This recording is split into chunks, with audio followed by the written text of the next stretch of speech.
கர்த்தருடைய வல்லமையின் மேல் நம்முடைய கவனத்தை திருப்பும் போது நம்ம வாழ்க்கையின் சூழ்நிலைகளை பார்த்து சோர்ந்து விடாமல், அல்லது நமக்கு எதிராய் நிற்கிற அந்த வல்லமை நம்பக்கூடாது. நாம் விசுவாசம் சொன்னாலே அங்க என்ன கீனா, தேவனுடைய வல்லமையின் மேல் நாம் வைக்கிற நம்பிக்கை தான் விசுவாசமாயிருக்கிறது. தன்னை சிருஷ்டித்த அந்த சர்வ வல்லமையுள்ள தேவனாகிய எல்ஷடாயின் மேல் அவன் கண்களை வைக்கும் போது அங்கே ஒரு காரியம் நிச்சயமாய் நிறைவேறும். அது எவ்வளவு மோசமாய் போயிருந்தாலும் சரி, தேவனுடைய வல்லமை அதை செய். அந்த வல்லமையின் பெயர் தான் உயிர்த்தெழுதலின் வல்லமை. அதை செய்கிறவர் பரிசுத்த ஆவியானவர். நம்முடைய விசுவாசம், தேவனுடைய பிள்ளைகளுக்கு நிறைய விசுவாசத்தை பற்றி போதிக்கிறாங்க. நான் சொல்லுகிறேன், நீங்க விசுவாசங்கிற கான்செப்டுக்குள்ள வந்தீங்கனாலே எதன் அடிப்படையில் உங்க விசுவாசம் உண்டாகணும்னா, ஆபிரகாம் போல கர்த்தருடைய வல்லமையின் மேல் தான் உங்கள் விசுவாசம் கட்டப்பட வேண்டும். கர்த்தருடைய பரிசுத்த நாமத்திற்கு ஸ்தோத்திரம் உண்டாவதாக. என்னோட கூட ரோமருக்கு எழுதின நிருபம் 4ஆம் அதிகாரம் 17 முதல் 25 வசனங்கள்.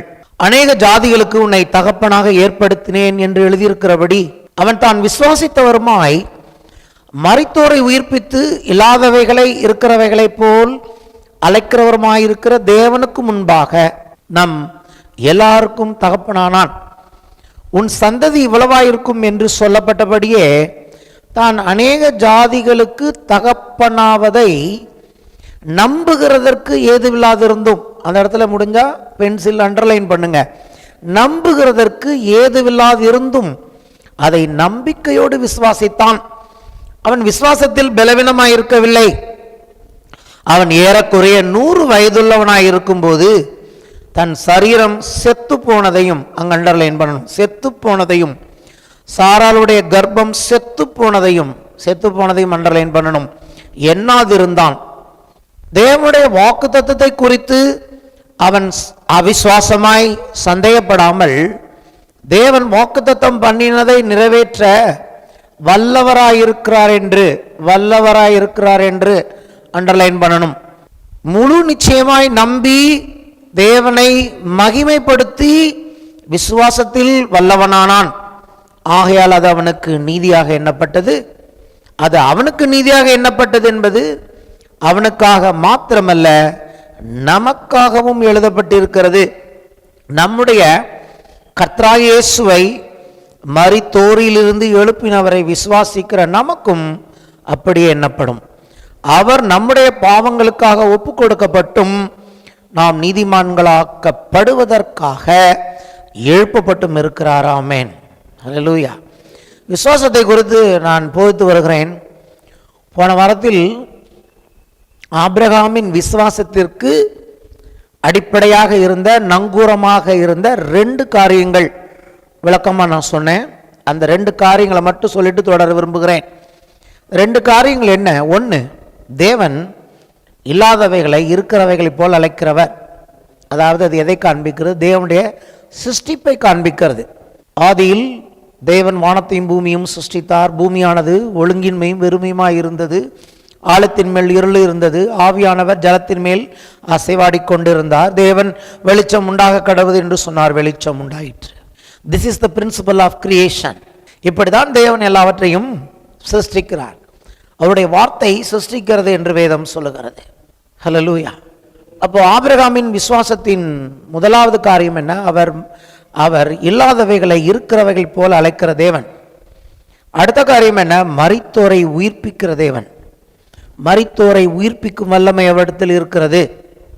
மரித்தோரை உயிர்ப்பித்து இல்லாதவைகளை இருக்கிறவைகளை போல அழைக்கிறவருமாய் இருக்கிற தேவனுக்கு முன்பதாக நம்ம எல்லாருக்கும் தகப்பனானான். நம்முடைய தகப்பன் எந்த தேவனுக்கு முன்பதாக நமக்கு தகப்பனானானோ அதே தேவனுக்கு முன்பதாக நாம் அவருக்கு பிள்ளைகளாய் மாறி இருக்கிறோம். யார் நம்முடைய தகப்பன்? ஆபிரகாம். அந்த ஆபிரகாமின் தேவன் யார்?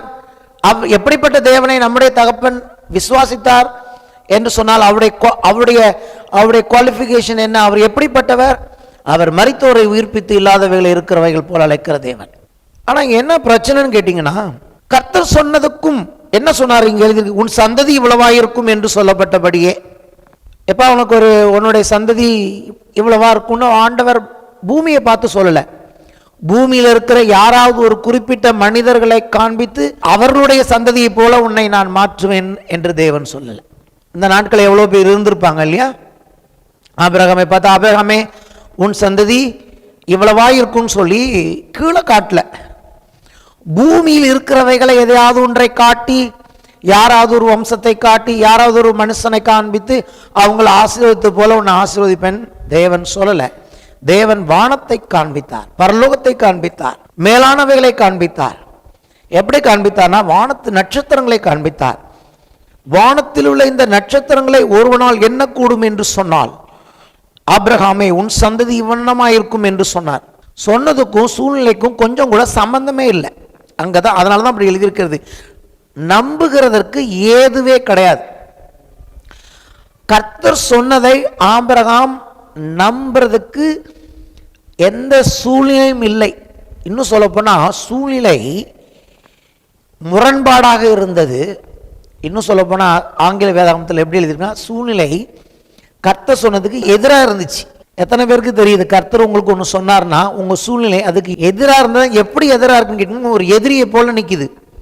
சூழ்நிலையே நம்ம வாழ்க்கையில் எப்படி ஆயிடுது, சூழ்நிலையே நமக்கு எதிரியாய் மாறுகிறது. நம்மை சுற்றி நடக்கிற காரியங்களில் பார்க்கும்போது கர்த்தர் சொன்ன வாக்கு தத்தத்துக்கு அவைகள் எதிரிகளாய் நம்ம முன்னே நிற்குது. நம்புறதுக்கு ஒன்றுமே சான்ஸ் இல்லை. எந்த அளவுக்கு எதிரியாக நிற்குதுன்னு கேட்டிங்கன்னா, சரீரம் செத்து போனது, அங்கே செத்து போனது தான் இருக்கு, டெத் தான் இருக்கு.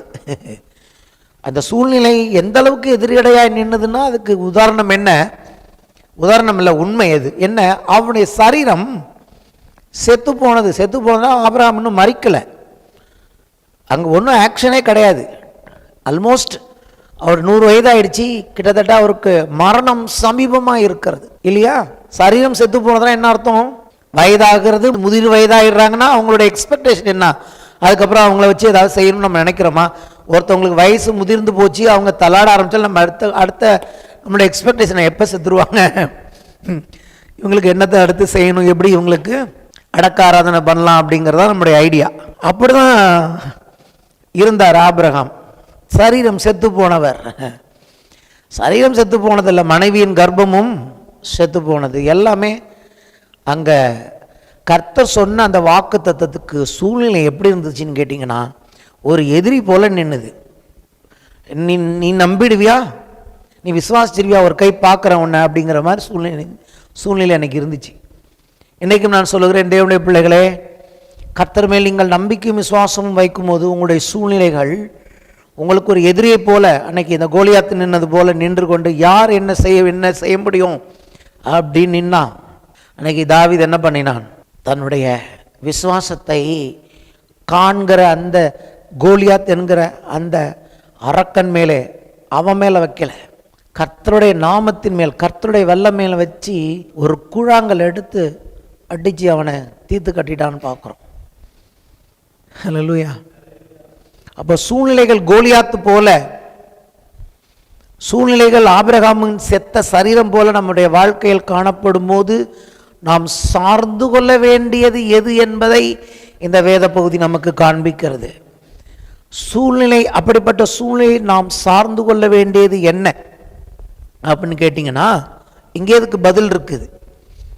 தேவனுடைய வாக்குத்தத்தத்தை குறித்து அவன் அவிசுவாசமாய் சந்தேகப்படாமல், அப்ப நீங்கள் நானும் கர்த்தர் ஒன்று சொன்னார்னா அதை குறித்து சந்தேகப்படாமல், அவிசுவாசத்துக்கு இடம் கொடுக்காமல், எதிராக நிற்கிற அந்த சூழ்நிலையை பார்த்து பயந்து விடாமல் இருப்பதுக்கு நம்ம என்ன செய்யணும்னு கேட்டீங்கன்னா ஒரு கீதான் இந்த இடத்துல கொடுக்கப்பட்டிருக்கு. தேவன் வாக்குத்தத்தம் பண்ணினதை நிறைவேற்ற வல்லவராயிருக்கிறார். அவர் முதல்ல ஆபிரகாம்கிட்ட என்ன சொன்னாரு, என்னுடைய பெயர் என்னவென்று தேவன் சொல்லுகிறார், நான் எல்ஷடாய் அப்படிங்கிறார். நான் எல்ஷடாய்னா என்ன அர்த்தம், சர்வ வல்லமையுள்ள தேவன் தான் ஆபிரகாமுக்கு வெளிப்படுத்துகிறார். ஆபிரகாமு கிட்ட வந்து நான் ரட்சகர் என்று தேவன் தன்னை வெளிப்படுத்தவில்லை. மோசே கிட்ட தான் முதலாக கர்த்தர் தன்னை ரட்சகராக வெளிப்படுத்தினார். அவரே சொல்றாரு, நான் ஆபிரகாம், ஈசாக்கு, யாக்கோபு கிட்ட நான் யெகோவா என்ற நாமத்தில் அவர்களுக்கு வெளிப்படுத்தப்படவில்லை, நான் என்னை அவர்களுக்கு சர்வ வல்லமையுள்ள தேவன் என்று வெளிப்படுத்தினேன். கர்த்தர் உங்களுடைய வாழ்க்கையில் இந்த காலவெளியிலே தம்மை எப்படி வெளிப்படுத்த விரும்புகிறார்? முதலாவது விசுவாசம் என்று வரும் பொழுது தேவன் சர்வ வல்லமை உள்ளவராக இருக்கிறார். எல்ஷடாய் தேவனாக இருக்கிறார். ஹல்லேலூயா. அப்போ இங்க அவன் என்னத்தை நம்புறானா, இந்த தேவன் யார்? சர்வ வல்லமுள்ள தேவன் சொல்றார். நான் சர்வ வல்லமுள்ள தேவன் அப்படின்னு சொன்னார்னா, சூழ்நிலை பார்க்கல, என் சரீரம் செத்து போனதை நான் பார்க்கல. இன்னும் சொல்லப்போனா என் சூழ்நிலை நான் நம்புகிறதற்கும் நான் விசுவாசிக்கிறதற்கும் எதிரடையாய் தான் இருக்கிறது என் வாழ்க்கையின் சூழ்நிலை. ஆனால் இந்த சமயத்தில் நான் என்னுடைய இந்த நம்பிக்கையை எங்க வைக்கிறேன்? நான் என் கவனத்தை தேவனுடைய வல்லமையின் மேல் திருப்பினார் ஆபிரகாம். கர்த்தருடைய வல்லமையின் மேல் நம்முடைய கவனத்தை திருப்பும் போது நம்ம வாழ்க்கையின் சூழ்நிலைகளை பார்த்து சோர்ந்து விடாமல், சந்தேகப்படாமல், அவிசுவாசம் இல்லாமல் தொடர்ந்து நாம் கர்த்தரை விசுவாசிக்க வேண்டும் என்று சொன்னால் நம்ம வல்லமையை நம்பக்கூடாது, அல்லது நமக்கு எதிராக நிற்கிற அந்த வல்லமையை நம்பக்கூடாது. நாம் விசுவாசம் சொன்னாலே அங்க என்ன கீனா, தேவனுடைய வல்லமையின் மேல் நாம் வைக்கிற நம்பிக்கை தான் விசுவாசமாக இருக்கிறது. என்ன விதமான வல்லமை தேவன் வச்சிருக்கிறார்? சிருஷ்டிக்கிற வல்லமை வச்சிருக்கிறார். என்ன விதமான வல்லமை தேவன் வைத்திருக்கிறார்? மரித்தோரை உயிரோடு எழுப்புற வல்லமை தேவனிடத்தில் இருக்கிறது. அப்படிதான் ஆபிரகாம் விசுவாசித்தார். அப்போ இந்த காலத்தில் நான் சொல்லுகிறேன், ஒரு தேவனுடைய பிள்ளை கர்த்தராகிய இயேசு கிறிஸ்துவை ஏற்றுக்கொண்டு வந்த பிறகு அவன் வாழ்க்கையில் அவன் எங்கே நம்பிக்கை வைக்கணும்னா, தான் காண்கிறவைகள், தனக்கு நேரிடுகிறவைகள், தன்னுடைய குடும்ப சூழ்நிலைகள், தனக்கு எதிராக நிற்கிற எதிரிகள், இவர்களை பார்க்கும்போது அவன் விசுவாசத்தில் வல்லவனாய் மாற முடியாது. அவனுடைய முழு நம்பிக்கையும் அவனுடைய முழு கவனமும் தன்னை சிருஷ்டித்த அந்த சர்வ வல்லமையுள்ள தேவனாகிய எல்ஷடாயின் மேல் அவன் கண்களை வைக்கும்போது ஒரு காரியம் நடக்கத்தான் போகிறது. அங்கே ஒரு காரியம் நிச்சயமாய் நிறைவேறும். அது எவ்வளவு வேஸ்டாக இருந்தாலும் சரி, அது எவ்வளவு மோசமாய் போயிருந்தாலும் சரி, தேவனுடைய வல்லமை அதை செய்யும். அந்த வல்லமையின் பெயர்தான் உயிர்த்தெழுதலின் வல்லமை. அதை செய்கிறவர் பரிசுத்த ஆவியானவர். அங்க நம்ம தேவனுடைய வல்லமை அப்படிங்கும் போது நம்ம முக்கியத்துவம் கொடுக்க வேண்டிய நபர் பரிசுத்த ஆவியானவர். ஏன்னு கேட்டிங்கன்னா, பரிசுத்த ஆவியானவர் எப்படி நான் பார்க்குறேன்னு கேட்டிங்கன்னா, அதாவது மாம்சத்தினால் பிறப்பது மாம்சமாக இருக்கும், ஆவியினால் பிறப்பது ஆவியாக இருக்கும் அப்படின்னு நம்ம மறுபிறப்பை குறித்து இயேசு சொல்லியிருக்கிறார் இல்லையா? நான் அதை எப்படி பார்க்குறேன்னு கேட்டிங்கன்னா, ஒரு காரியம் தேவனால் பிறப்பிக்கப்பட வேண்டும் என்று சொன்னால், அல்லது தேவனுக்குரிய ஒரு காரியத்தை நாம் பிறப்பிக்க வேண்டும் என்று சொன்னால், அந்த இடத்தில் ஆவியானவர் நிழலிட வேண்டும். உலகத்தில் பிள்ளைகள் எல்லாருமே மனிதனுடைய வித்தினால் பிறந்தார்கள். சரித்திரத்தில், வரலாற்றில் ஒரே ஒருவர் தேவ ஆவியானவராலே உண்டாக்கப்பட்டார், கர்த்தராகிய இயேசு. அப்போ சிருஷ்டிப்பில் அல்லது தேவனுடைய வல்லமைக்கு ஒரு சிறந்த எடுத்துக்காட்டு என்னன்னு கேட்டிங்கன்னா, ஒரு காரியத்தின் மேல் ஆவியானவர் அசைவாடும் பொழுது, ஆவியானவர் நிழலிடும் பொழுது அங்கே ஆவிக்குரியது பிறக்கிறது, தேவனுக்குரியது பிறக்கிறது, பரலோகத்துக்குரியது பிறக்கிறது. அது இந்த பூமிக்குரியது அல்ல. அப்போ விசுவாசிக்கும் போது நீங்கள் தேவனுடைய எந்த வல்லமையின் மேல் நீங்கள் வைக்க வேண்டும். ஒரு உதாரணத்தை சொல்றேன். ஒரு பிரசங்கம் என்னுடைய சுயமுயற்சினால் உருவாகும் வரைக்கும் அதில் உயிர் இல்லை. ஆனால் கொஞ்சம் நான் காத்திருக்கும் போது ஆவியானவர் அந்த இடத்துக்கு வந்து ஆவியானவர் என் மேல் நிழலிடும் போதுதான் என்னால் பிரசங்கத்தை செய்யக்கூடிய வார்த்தையை அவரிடத்திலிருந்து பெற்றுக்கொள்ள முடிகிறது. எழுதப்பட்ட வார்த்தைகள் தான், அதன் மேல் ஆவியானவர் நிழலிடும் போது அது வல்லமையுள்ள வார்த்தைகளாய் மாற்றி கொடுக்கிறார். நான் ஆராதனை செய்ய விரும்புகிறேன். கர்த்தருக்கு சில பாடல்களை ஆராதனைக்கு ஆயத்தம் பண்ணும்போது ஆவியானவர் அசைவாடும் பொழுது அந்த ஆராதனை ஜீவனுள்ளதாய் மாறுகிறது. அப்போ நான் என்ன சொல்ல விரும்புகிறேன், நீங்களும் நானும் விசுவாசிக்கிற செய்கிற எந்த ஒரு காரியமும் தேவனுக்கேற்றதாய், தேவனால் அங்கீகரிக்கப்படுகிறதாய், அது தேவனுடையதாய் மாற வேண்டும் என்று சொன்னால் அது ஆவியினால் பிறக்க வேண்டும். நாம் எப்படி ஆவியினால் மறுபடியும் பிறந்திருக்கிறோம், தேவன் எப்படி நம்ம ஏற்றுக்கொண்டு இருக்கிறார். ஏனென்றால் இன்றைக்கு நீங்கள் நானும் பரலோகத்துக்குரியவர்களாய் மாறியிருக்கிறோம். ஏன்னா நாம் பரலோகத்திலிருந்து வந்த பரிசுத்த ஆவியானவராலே இந்த மறுபிறப்பை அடைந்திருக்கிறோம். நாம் தேவனுக்குரியவர்களாக இருக்கிறோம். அப்போ எது ஒன்றையும் பிறப்பிக்கிற உருவாக்குற வல்லமை அது நம்மக்கிட்ட இல்லை, அது தேவனிடத்தில் இருக்கிறது. வேதம் தொடர்ந்து இதை பற்றி போதிக்கிறது. நம்முடைய விசுவாசம், தேவனுடைய பிள்ளைகளுக்கு நிறைய விசுவாசத்தை பற்றி போதிக்கிறாங்க. நான் சொல்லுகிறேன், நீங்கள் விசுவாசங்கிற கான்செப்டுக்குள்ளே வந்தீங்கனாலே எதன் அடிப்படையில் உங்கள் விசுவாசம் உண்டாகணும்னா, ஆபிரகாம் போல கர்த்தருடைய வல்லமையின் மேல் தான் உங்கள் விசுவாசம் கட்டப்பட வேண்டும். காணப்படுகிற சூழ்நிலை எவ்வளவு மோசமாக இருந்தாலும் உங்களுடைய நம்பிக்கையை நீங்கள் கர்த்தருடைய வல்லமையின் மேல் வைக்கும் போது அங்கே உங்களுக்கு அது பிறப்பிக்கிறதாக இருக்கிறது. ரோமர் 1ஆம் அதிகாரம் 20ஆம் வசனம் பாருங்க. எப்படி என்றால், காணப்படாதவைகளாகிய அவருடைய நித்திய வல்லமை, தேவத்துவம் என்பவைகள். சரி, தேவனுடைய வல்லமை பற்றி நான் பேசுகிறேன். இந்த தேவனுடைய வல்லமை காணக்கூடிய விதத்தில் இருக்கா? இல்லை. அப்படிதான் இங்கே இருக்குது, காணப்படாதவைகளாகிய அவருடைய நித்திய வல்லமை. சரி, இந்த காணப்படாத வல்லமை எப்படி நமக்கு வெளிப்படுத்தப்பட்டிருக்கிறதுன்னு கேட்டிங்கன்னா, உண்டாக்கப்பட்டிருக்கிறவைகளினாலே, கர்த்தருடைய சிருஷ்டிப்பின் வல்லமை. ஒரு உதாரணம் சொல்கிறேன். பெரிய பெரிய மலைகளை பார்க்குறோம், பெரிய பெரிய பர்வதங்களை நம்ம ஊர்களுக்கு போகும்போது பார்த்து ஆச்சரியப்படத்தக்க அளவில் நம்ம பெரிய பெரிய மலைகள் பர்வதங்களை பார்க்குறோம். இதை உண்டாக்கினவர் யார்? தேவன். இவ்வளவு பெரிய பர்வதங்களை சிருஷ்டித்தது எதுன்னா தேவன் தான், தேவனுடைய வல்லமை. ஆனால் தேவனுடைய வல்லமையை நான் எப்படி புரிஞ்சுக்கிறேன்னா, என்னால் தேவனுடைய வல்லமையை பார்க்க முடியல. அதுக்காக அது இல்லைன்னு இல்லை, அந்த தேவனுடைய வல்லமை தான் நான் காண்கிற இந்த பர்வதங்களையும் மலைகளையும் உண்டாக்கி இருக்கிறது. இப்ப இந்த வசனத்தை வாசிங்க. எப்படி என்றால், காணப்படாதவைகளாகிய அவருடைய நித்திய வல்லமை, தேவத்துவம் என்பவைகள் உண்டாக்கப்பட்டிருக்கிறவைகளினாலே. சொல்லுவோமா? உண்டாக்கப்பட்டிருக்கிறவைகளினாலே அல்லது சிருஷ்டிக்கப்பட்டிருக்கிறவைகளினாலே தெளிவாய் காணப்படும். குழப்பமாய் காணப்படும் இல்லை, தெளிவாய் காணப்படும். தேவன் இந்த உலகத்தில் தன்னுடைய வல்லமையை மனிதர்களுக்கு தெளிவாய் காணப்படுகிற விதத்தில் செய்திருக்கிறார். மலைகள், பர்வதங்கள், ஆறுகள், சமுத்திரம், நட்சத்திரங்கள், சூரியன், சந்திரன், பறவைகள், இதெல்லாவற்றையும் ஞானமாய் சிருஷ்டித்த ஒருவர் தன்னுடைய வல்லமையினால் அதை சிருஷ்டித்திருக்கிறார். சரிங்களா? ஆதலால் அவர்களுக்கு போக்கு சொல்ல இடமில்லை. இது யாருக்குன்னு கேட்டிங்கன்னா, எங்களுக்கு தேவன் தெரியாது அப்படின்னு சொல்கிறவங்களுக்கு இது இந்த வசனம். எங்களுக்கு கடவுள் என்பவர் ஒரு எப்படி இருக்கிறாருன்னு எங்களுக்கு தெரியாது, எங்களுக்கு சுவிசேஷம் தெரியாது, நாங்கள் வாழ்ந்து மறுத்த நாட்கள் இயேசு வரல அப்படின்னு சொன்னாங்கன்னா அவங்களுக்கு தேவன் கேட்பார், மலையை பார்த்தியா என்னைக்காவது? சரி, மலையே இல்லாத ஊர்னா கடலை பார்த்தியா? கடலே இல்லாத ஊர்னா மரங்களை பார்த்தியா? இயற்கையை பார்த்தியா? தினந்தோறும் காலையில் சூரியன் வந்தது பார்த்தியா? பார்க்கலன்னு சொல்ல மாட்டான் ஒருத்தனும். பார்த்தேன். சரி, அதை பார்த்தப்போ உனக்கு என்ன தோணுச்சு?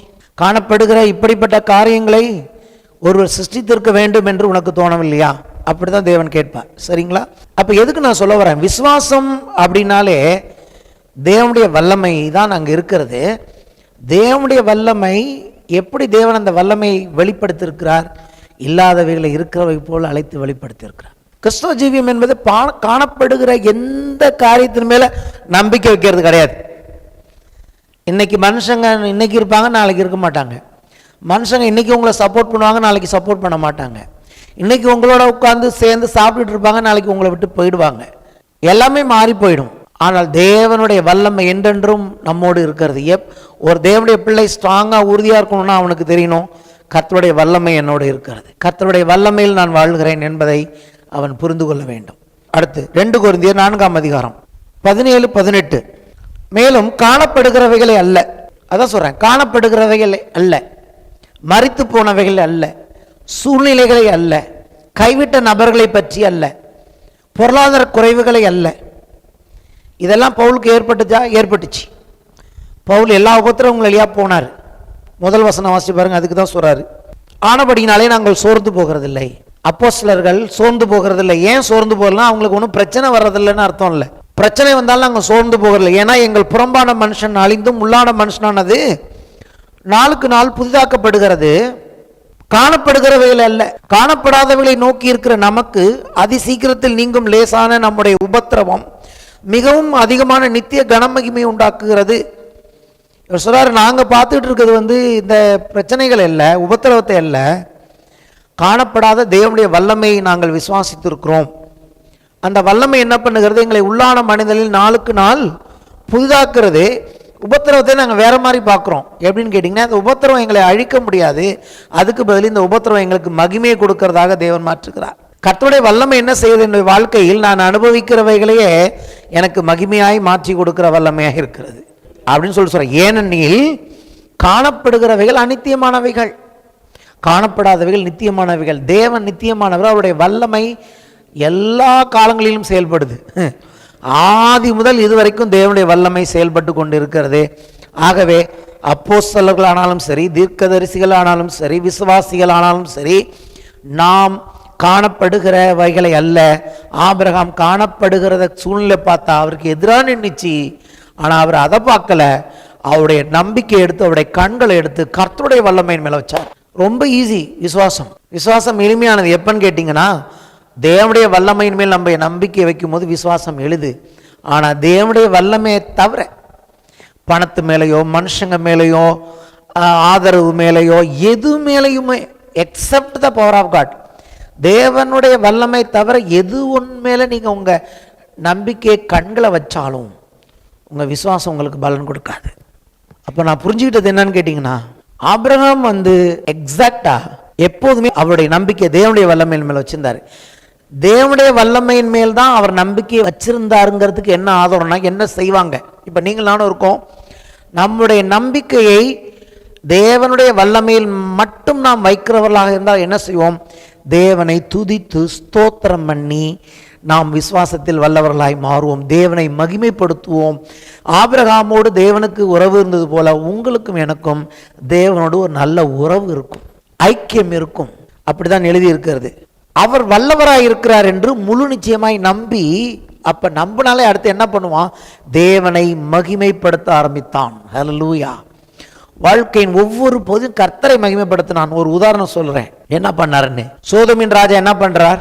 யுத்தத்துக்கு போயிட்டு வந்தப்போ பொன்னையெல்லாம் நீங்க எடுத்துக்கொள்ளும், அதாவது கொள்ளையிட்டு வந்த பொருளையெல்லாம் நீ எடுத்துக்கொள்ளும், மனுஷங்களை எங்கிட்ட கொடுத்துரு அப்படின்னு கேட்கிறான். அப்போ ஆபிரகாம் அருமையா சொல்றாரு, சோதோமின் ராஜாவே, உன்னுடைய பொண்ணும் வெளியும் எனக்கு வேணாம். ஆபிரகாமை நான் ஐஸ்வர்யவானாக்கினேன் என்று நீ சொல்ல தேவையே கிடையாது.